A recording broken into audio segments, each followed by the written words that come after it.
Бисмиллах, вальхамдулиллах, вассалату вассаламу аля расулиллах. Урматтуу мусулман бир тууганым, бул азанчыларга берилүүчү сооптор өтө өлкөн. Алар жер бетин жана асмандарды соопторго толтурушат. Эртең кыямат күнүндө алардын таразасына азан айткан себептүү сооптор өтө оор болуп коюлуп берилет. Жана алардын үнүн жер бетинде кандай жандуу зат жана жансыз зат, кандай бир кыбыр эткен нерсе уга турган болсо, эртең кыямат күнүндө Аллах Тааланын астына алардын пайдасында көөлүккө өтүшөт. Аллах Тааланын астына туруп, я Роб, бул пендеңдин тиги дүйнөдө элдердин намазга чакырганы, элдердин жүрөгүн гафилеттен ойготуп, саңа ибадат кылууга чакыргандыгын биз укканбыз деп, ал пенде үчүн шафаатчы болушат.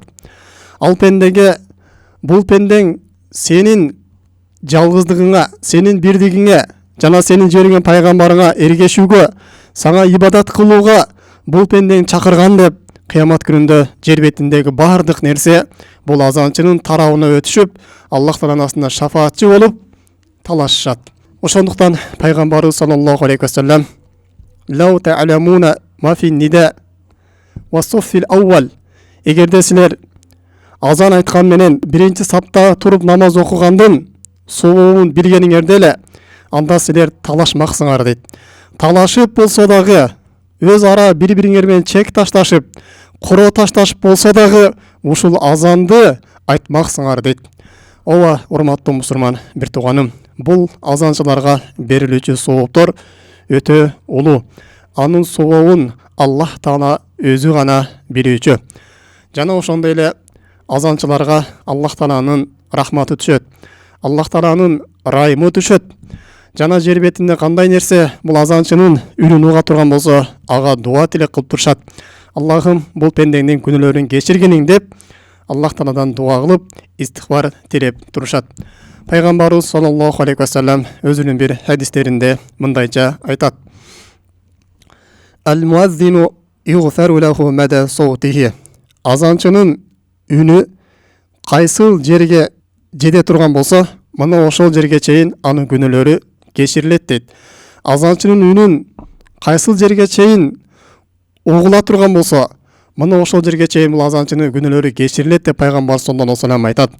Демек, урматтуу мусулман бир тууганым, азанчынын үнү бийик чыгып, канча узактыкка, канча аралыкка чейин угула турган болсо, мына ошол жерге чейин бул пенделеринин күнөөлөрү кечирилип турат. Жана ошондой эле ваяшхаду лаху куллу ратбин ва ябисин. Кыямат күнүндө бул азанчыга кандай гана бир жандуу нерсе болсун, жансыз нерсе болсун, ага көөлүк өтүшөт дейт. Ва шахиду салати юктабу лаху 25 салатан. Жана ким азанды угуп намазга келе турган болсо, анын намазы 25 эсеге көбөйтүрүлүп берилет дейт. Ва юкфару лаху ва ма байнахума. Жана эки намаздын ортосундагы күнөөлөрүнө кафарат болот дейт. Кимде ким бул азанчыны угуп туруп, андан кийин жамаат намазына келип намаз окуй турган болсо, анын окуган намазы 25 эсеге, кээ бирки риваяттарда 27 эсеге көбөйтүрүлүп берилет деген. Анын сооптору эселетип берилет деген. Жана бир намаз окуп, экинчи намаздын убагы келгенге чейин анын күнөөлөрүнө кафарат болот деп пайгамбар саллаллаху алейхи вассалам айтат. Жана пайгамбар саллаллаху алейхи вассалам бир хадисинде мындай дейт: "Ваджруху мислу ажри ман салла ма'аху." Бул азанчыга берилүүчү сооп ошол азан айткан адамдын азанын угуп, жамаатка канча адам келип намаз окуй турган болсо, мына ошол намаз окугандардын баарынын сообу ушул азанчыга берилет дейт. Эгерде сиз бир мечитте азан айта турган болсоңуз, мына ошол мечитке 100 адам келсин, же 200 адам келсин, мына ошолордун окуган намаздарынын бардыгынын сообу бул сизге жазылып берилет. Жана ошондой эле пайгамбар саллаллаху алейхи вассалам өзүнүн хадистеринде бул азанчыларга дуа кылган: Аллахым, азанчылардын күнөөлөрүн кечиргениң, аларды өзүң ырайымыңа алгының, алардын күнөөлөрүн жууп кетиргениң деп пайгамбар саллаллаху алейхи вассалам өзү дагы бул азанчыларга дуа кылган. Пайгамбар саллаллаху алейхи ва саллям бир хадисинде мындайча кабар берет: "Ал-муаззинуна атвалун нас анакун яумал кияма." Азанчылар кыямат күнүндө эң мойну узун адамдар болушат дейт. Кыямат күнүндө күн адамдардын башына жакын найза бойлуу алып келинет. Мына ошондо ар ким өзүнүн күнөөсүнө жараша тердеген терисине көмүлөт. Мына ошондо азанчылар булар бойнулары узун болуп, башкалардан бийик болуп көрүнүп турат. Аллах Таалага жакын болуп, Аллах Тааланын алдында даражалары бийик болуп, бул азанчылардын мойнулары эң узун адамдар болуп турушат. Жана ошондой эле пайгамбар саллаллаху алейхи ва салламда бир хадис келет. Пайгамбарыбыз ошол сахабалар менен бара жаткан кезде ээн тала жерде бир үн угуп калат. Бир азанчынын айтып аткан сөзүн угуп калат. Ошондо пайгамбар саллаллаху алейхи ва саллам ошону угуп туруп, "Хаража минен нар", ушул азан айтып жаткан адам тозоктон кутулду, тозоктон чыкты дейт. Ошондо сахабалар бул кандай киши экен деп ошол кишиге жакыныраак барып караган кезде, бул ошол талада кой кайтарып жүргөн бир жалгыз киши азан айтып, андан кийин намаз окуп аткан болот. Мына ошондо муну көргөн сахабалар ушул пайгамбар саллаллаху алейхи ва салламдын айткан дуасын ошол кишиге жеткиришет. Демек, урматтуу мусулман бир тууганым, биз ээн тала жерде болсок дагы, жалгыз болсок дагы азан айтып туруп, андан кийин комат айтып намаз окуй турган болсок, биздин тозоктон кутулуубузга себепкер болот экен. Башка бир хадистерде Аллах Таала кимде ким ээн тала жерде жүрүп, кой кайтарып жүрүп дейт, же тала жерде бир иштер менен жүрүп, ошол жерде азан айтып, андан кийин намаз окуй турган болсо, Аллах Таала бул пенденин күнөөлөрүн кечирери тууралуу айткан. Башка бир риваяттарында бул пендеге бейиш болору тууралуу пайгамбар саллаллаху алейхи ва саллям кабар берген. Демек, урматтуу мусулман бир тууганым, биз ээн тала жерде болсо дагы, кокус үйдө болуп калсак дагы, өзүнчө дагы бир азан айта турган болсок, мечиттеги азанды угуп, бирок өзүнчө дагы азан айтып, үйдө азан айтып окуштук бул мустахаб. Ошону айтып, андан комат айтып, жамаат сүрөтүнө дагы окуй турган болсок, анда биздин күнөөлөрүбүздүн кечирүүсүнө себепкер болот экен.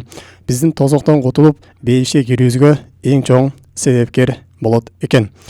Жана ошондой эле пайгамбар саллаллаху алейхи ва саллям айтат: "Кимде ким 12 жыл азан айта турган болсо, важабат лахул жанна." Бул пендеге бейишке кириштик важип болуп калат деп бизге кабар берет. Мына ошондуктан, урматтуу мусулман бир тууганым, биз көп азан айтууга аракет кылышыбыз керек. Ал көбүнчөсү жамаат намаздарына болот. Жана жамаат намаздарында сырткары кээ бир орундарда азан айтылат. Мына ошол жерде дагы азан айткан бул жакшы. Мисал үчүн, наристе жаңы төрөлгөн кезинде анын кулагына азан айтуу. Же болбосо, эгерде киши ээн тала жерде ушундай көзүнө жин шайтандар көрүнүп, шайтандардын, жиндердин жамандыгынан корко турган болсо, мына ошол кезде дагы азан айткан жакшы. Же болбосо, бир катуу бир коркунучтуу күн болуп кала турган болсо, мына ошондо дагы азан айткан жакшы. Деги эле үйдө дагы азан айтып турган бул жакшы. Азан дегенде бул жөн эле мустахаб болгон азандар. Ошол үйдөн жин шайтандар качат. Мына ошол жерге периштелер орнойт. Мына ошол жерге Аллах Тааланын рахматы, ырайымы түшөт. Мына ошондуктан, урматтуу мусулман бир тууганым, биз азан айтууга кудуретибиз жетпей турган болсо, бирок азан айтып жаткан адамдын артынан кайталап тура турган болсок, мына ошол азанчыга берилген сооптор бизге дагы не берилет. Мына ошондуктан азан айтып жаткан кезде башка ибадаттарды, башка иштерди токтотуп, азанды кайталап турган жакшы. Алымдарыбыз айтат, эгер Куран окуп аткан болсо дагы дейт, мына ошол Куранды токтотуп, азанды кайталаган бул мустахаб дейт. Албетте ар бир ибадаттын өзүнүн орду бар. Кайсы ибадаттын өзүнүн орду келе турган болсо, өзүнүн убакыты келе турган болсо, мына ошол ибадатты кылган эң жакшы болуп не эсептелинет. Аллах Таала баарыбызга азан айтууга тафик берген болсун, жана кыямат күнүндө пайгамбар саллаллаху алейхи ва саллям менен бирге кылсын. Бул азан айтууга убадалган соопторду Аллах Таала баарыбызга насип кылган болсун. Субханакаллахумма бихамдик, ашхаду ан ла илаха илля анта, астагфирука ва атубу илейк. Ассаламу алейкум ва рахматуллахи ва баракатух.